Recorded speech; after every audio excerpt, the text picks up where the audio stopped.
Hello, and welcome to the Secrets of Happily Ever After podcast. I'm your host, Monica Tanner, and I am also the author of Bad Marriage Advice. And starting now for the next 6 weeks or so, we are getting ready to launch this book into the world, and I couldn't be more excited. Just yesterday, I got my galley copy, and I don't know if you are watching this on YouTube, you can see this. But if you're listening, imagine my excitement when I go out to the mailbox and I get a physical copy of my book in my hands. I am so excited and I'm scanning the cover of it. And if you look right here, if you're watching on YouTube, you can see this glaring typo error. Like literally, the word instead has an R in the middle of it. I was mortified. Like, how embarrassing. However, this is why you do the galley copy. This is why you get this physical copy of the book in your hand before it's actually published so you can check it all out, make sure it all looks good. So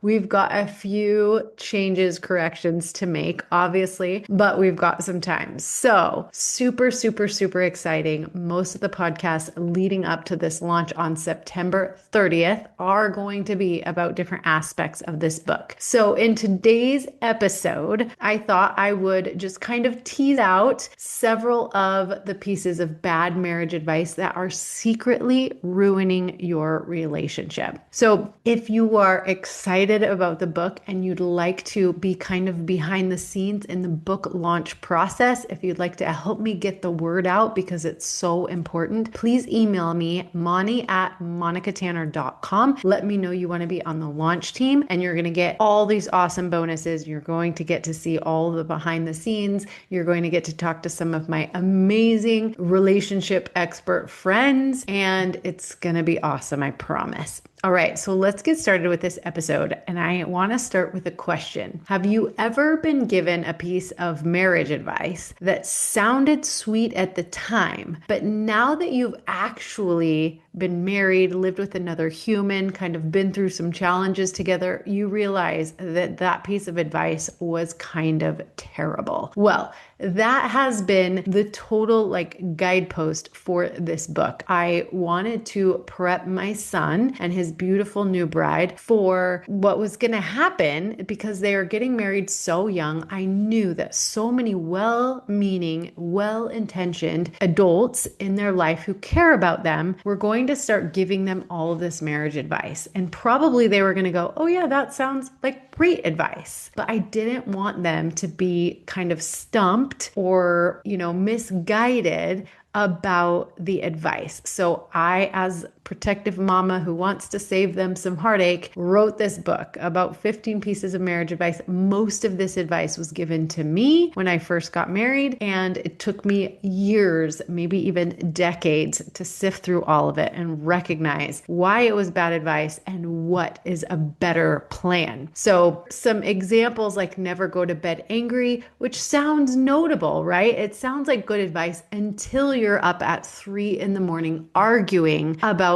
how the toilet paper should be put on the roll, or something just ridiculous that can be worked out maybe in 10 minutes when you're both thinking clearly in the morning. But at 3 o'clock, it's like you're just yelling and screaming about something totally dumb, right? Okay, so that one. And then the classic happy wife, happy life, which I mean, sure. But what if you're the husband, right? What if you're the husband that's scrambling around all the time trying to make his wife happy? And what if your wife is a normal human with 50% of the time is just not super happy? I mean, we are created to feel the full range of emotions. And what does that say about you as a husband when your wife isn't happy? And that's a lot of responsibility for the wife to just always be happy, right? So, I mean, you're going to have lots of experiences in life, and the wife isn't always going to be happy. But if we focus on happy spouse, happy house, meaning I, as the wife, am doing my best to ensure my husband's happy, and my husband's doing his best to ensure I'm happy, even though, let's be honest, it's not my responsibility to keep my husband happy or his responsibility to keep me happy. The reality is it's my job to make myself happy and his job to make himself happy. But now that we've got that straight, I hope you understand how happy wife, happy life is horrible advice. But I have yet to meet very many people who did not get that advice on their wedding day by some man in their life who was trying to help. So some of the myths might surprise you. Some might sting a little, but my promise is that once you hear the truth behind them, you'll never fall for them again. You'll be like, oh my goodness, you're right. That piece of advice has made us a little bit miserable. Every single one of the myths that I'm going to talk about today, in addition to many others, are unpacked in my brand new book, Bad Marriage Advice. Again, it's going to be officially launched into the world on September 30th, and you're going to want it for yourself. You're probably going to want it for your best friend, for your kids that are getting married, your siblings, your coworkers, literally anyone who calls or texts you about relationship drama, they're going to need a copy of this book. All right. So let's talk about for a minute how this bad marriage advice kind of proliferates like it does. So bad marriage advice sounds familiar because usually we've heard it from people that we trust, like our parents, our mentors, Hollywood, many of us, right? Most advice has like a grain of truth to it, which makes it harder to kind of unstick. Also, probably all of this advice was useful at some time, like generations past. Like marriage has changed so much in the last few years and decades that some of that well-meaning advice that worked for earlier generations, for our parents, grandparents, great-grandparents, doesn't actually work with modern marriage as well. And also, pop culture and Hollywood has trained us to romanticize really bad habits. So like the example I want to give here is Jerry Maguire, the famous scene where he says, "You complete me," right? And every woman just goes, "Swoon, that's so sexy. I want someone to say that and think that about me," until you really start thinking about it, right? Like find someone who completes you. That's like the dream, right? You think that's the standard, and it's romanticized again in movies and fairy tales, and maybe your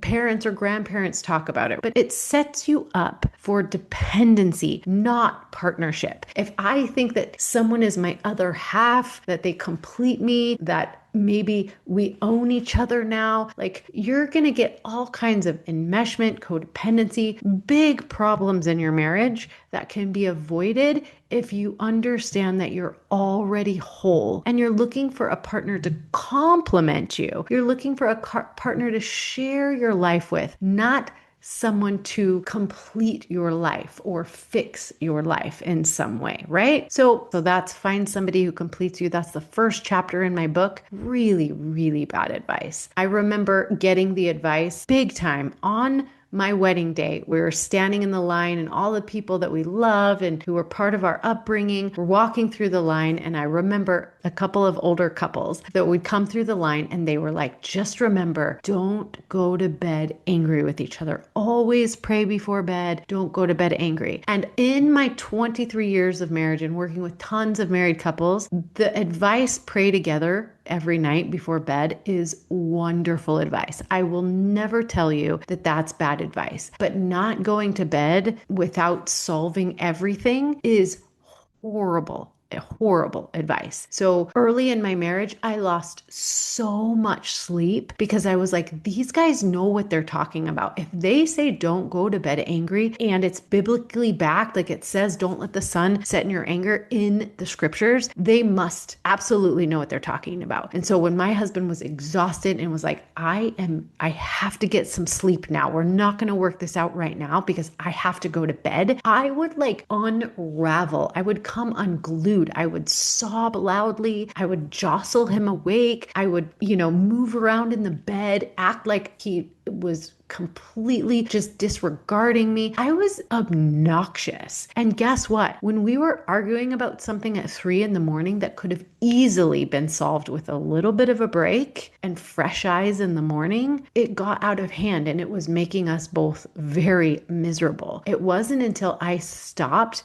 Well, actually, it took me probably a year of journaling my feelings till I realized that my abandonment issues, that I would spiral, that I felt like he was just leaving me somehow on unread, That's kind of the modern term of it, right? And it was painful for me, but he didn't really understand that because he didn't have the experiences that I had growing up. So when I finally could like muster up the ability to communicate with him what it felt like to me inside when he could turn over and go to sleep, not only that it was my abandonment issues, but also I was like, we're not listening to the wisdom of our elders, right? But once we both could understand the experience that I had, there was a simple fix. And this is what it was. He would say, Monica, I love you. I'm not going anywhere, but right now I'm too tired to think about this clearly. So let's get some sleep and talk about it in the morning. And guess what happened? Way healthier communication. Most of the time, we didn't have a lot to talk about in the morning because it was just that we were tired and grumpy and taking it out on each other. But when we did have something to talk about in the morning, we could talk about it so much more productively because we had fresh eyes, we had rested, we'd taken a breather and gotten some perspective, and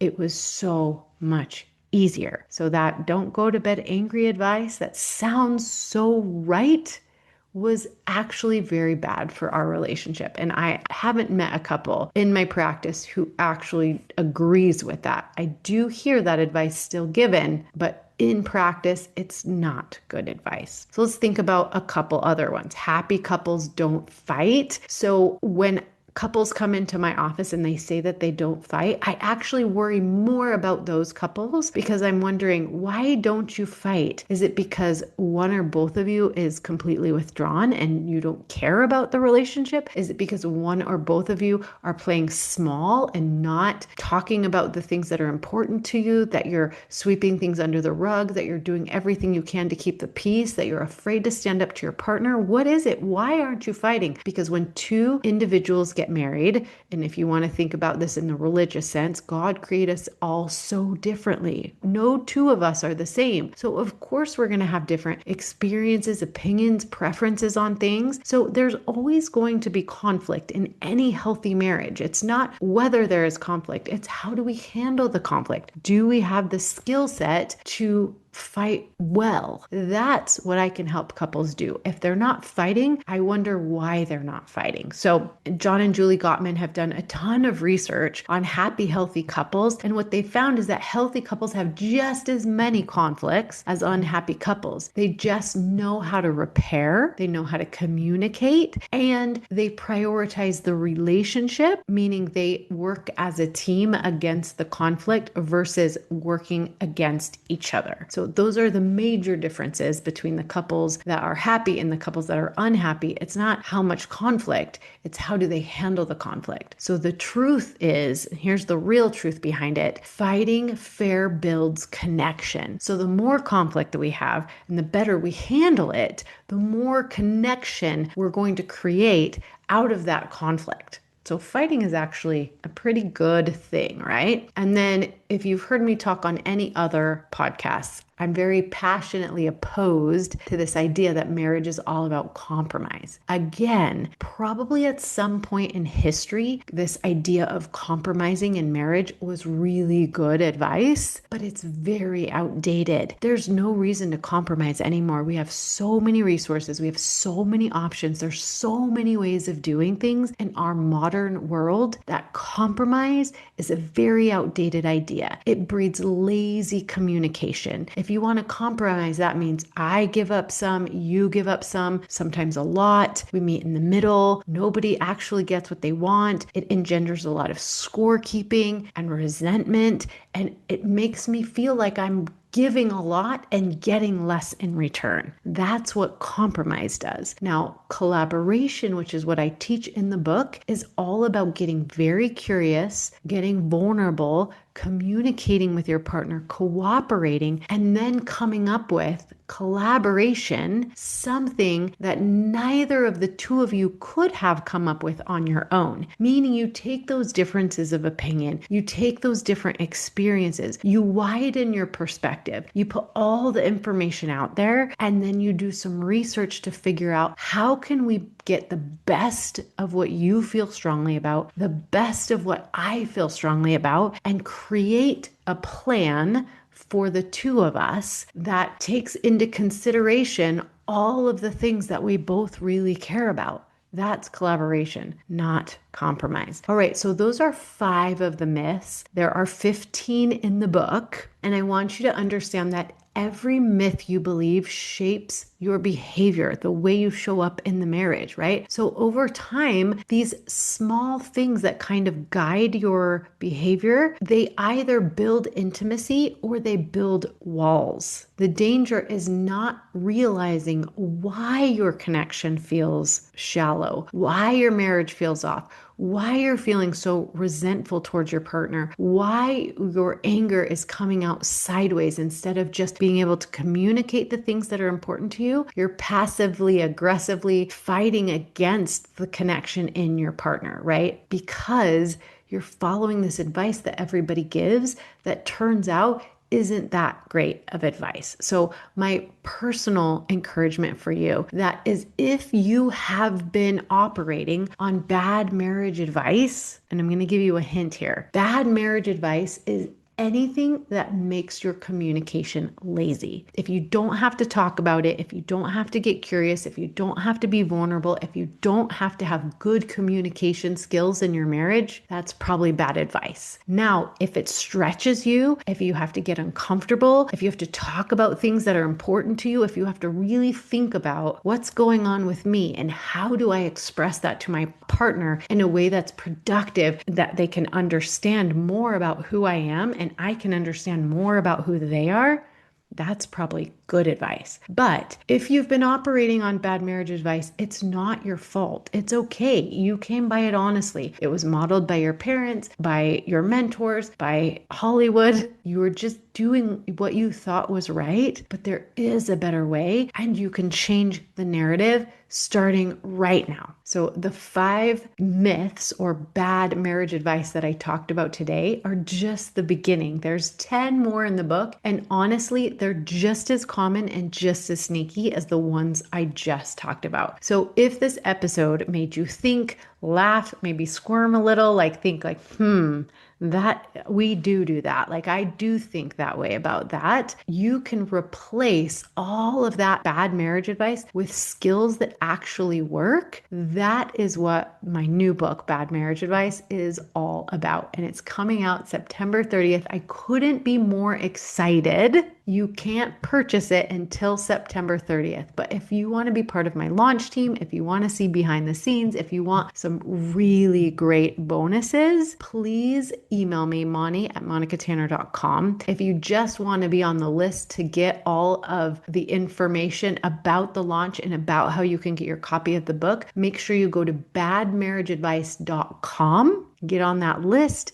get the bonuses that there are there. And if you know anybody that could benefit from getting better marriage advice than all the little cliches that you hear all the time out there, please forward them this episode. Send them a link to badmarriageadvice.com. I guarantee they will thank you for it. So thank you so much for spending this time with me. Thank you so much for getting excited about the book. It's been a long time coming, and I cannot wait to get a copy into your hands, a copy that doesn't have a huge typo on the front cover. So I'll be here same time, same place next week talking about more bad marriage advice. And until then, happy marriaging.